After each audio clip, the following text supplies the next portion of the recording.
olw'essande luno tulutegese nga luli special lwa njawulo ddala. Olw'essande lwa njawulo ddala nkwegayiridde tolusubwa. Abantu balwetegekedde okuva mu nsonda z'eggwanga zonna.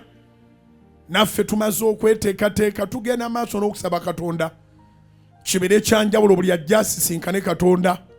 Naye nga we twogerera namungi wa tenti ze tugenda okupangisa tumaze ozisasulako. Entebe nazo tumaze ozisasula. So tewali kyamaanyi wabula okutegeka obulungi, naye nga Mukama yakiŋŋamba era nkiwulira ku mutima gwange ti omwaka tegukubeeredde mulungi. N'olwaleero wetwogerera tebinnabagonda, naye nga Katonda yaŋŋamba okusoma Zabbuli 65:11 n'aŋŋamba omwaka guno ogenda gumalako ng'olabye kungule y'obulungi bwe.